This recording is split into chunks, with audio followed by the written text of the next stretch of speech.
Assalomu alaykum Komil opa. Sizga bir ikkita savollarimiz bor. Faqat rostini gapirasiz. Tayyormisiz? O'zingiz bilan qisqacha tanishtirib o'ting. Assalomu alaykum, ismim Kamola, 47 yoshdaman. Oilaliman, 3 ta farzandim, 3 ta nabiram bor. Gerbalayev bilan tanishishingizdan oldingi hayotingiz qanaqa edi? 3 yil oldin tanishganman Gerbalayev bilan. Boshim aylanardi o'sha paytda, qonim quyilib ketardi. Charchoq bo'lardi, tez-tez, stress, qabziyatdan ham qiynalgan o'sha paytda. Sizni eng ko'p qiynagan narsa nima edi o'shanda? Quvvatsizlik. Gerbalayev haqida ilk marta qayerdan eshitgansiz? Qo'shnimdan eshitganman. Qancha vaqt oldin? 3 yil oldin. Demak, o'sha birinchi eshitish shu bo'lgan. Boshlashdan oldin qanaqa qo'rquv yoki shubhalaringiz bo'lgan? Bunaqa qo'rquv shubhalar bo'lmagan, chunki sirasi yoqqan menga, shu tanitadan o'tganim. Demak, birinchi natijani qachon sezishni boshlagansiz o'zingizda? Birinchi kundan sezganman. Birinchi kundan birinchi marta o'sha Instagram ishga manda o'sha boshqacha kayfiyat bo'lgan. Energiya bo'lgan. Demak, vazningizdan tashqari hayotingizda yana qanaqa o'zgarishlar bo'ldi?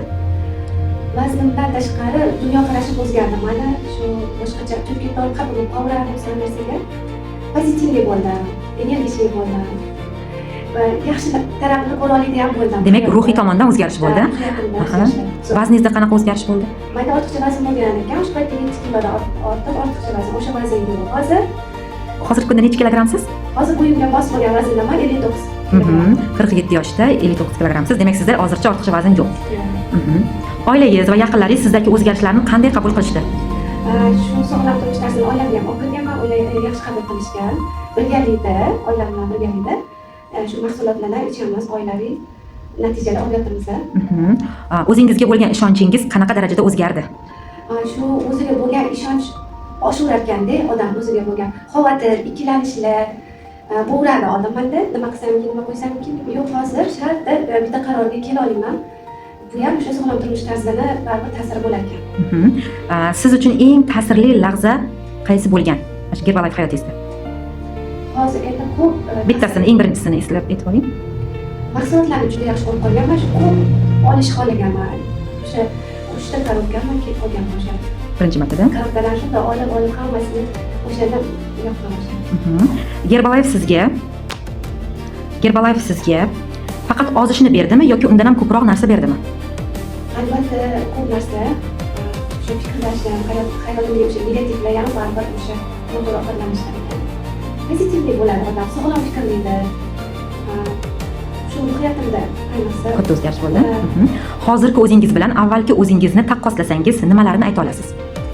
Oldingi paytimni eslasam, qo'rqib ketaman va agar kelmaganimdan shungacha nima ketgan bo'lardi. Hozirgi paytim albatta sog'lomman, o'sha aytib o'tgan anaqalar yo'q, hozir shu bosh aylanishlar, charchoqlar, stresslar, ular yo'q. Energiya, pozitivlik, doimiy shunaqa yurishmayman. Hozir nima deydi, sog'lom hayotni boshlay olmayotgan, ikkilanayotgan ayollarga nima degan bo'lardingiz? Bunaqa ayollar juda ko'p, o'sha ko'chada yurganimizda ko'raman. E'tibor berish kerak o'ziga. Nima degan bo'lardingiz ularga? Tezroq o'sha natija olish, to'g'ri ovqatlanish, sog'lom turmush tarzini boshlash kerak. Ayniqsa ayol kishi boshlasa, buni oilaga olib kiradi. Boshqalarga ham bunda ta'siri bo'ladi, ayniqsa oila a'zolariga yaxshi ta'siri bo'ladi. Demak, tezroq boshlashni tavsiya qilgan bo'lardingiz. Mana shu hayotingiz o'zgargani uchun kimga minnatdorchilik bildirmoqchisiz? Avvalambor Allohimdan minnatdorman, Allohning izni bilan va o'sha qo'shnim Barnoxonni sabab qilib, mana shu sog'lom turmush markaziga kelganman. Qo'shnimdan minnatdorman. Bir jumla bilan aytsangiz, Gerbalayev sizning hayotingizda nima? Bir jumla bilan. Meni hayotimning bir qismi desak bo'ladi. Bir umrim oxirigacha shu mahsulotlardan oilaviy ichib yurish qo'yman. Bo'ldi, rahmat sizga kattakon javoblaringiz uchun.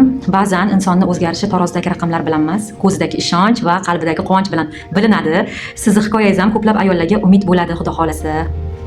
Baraka toping.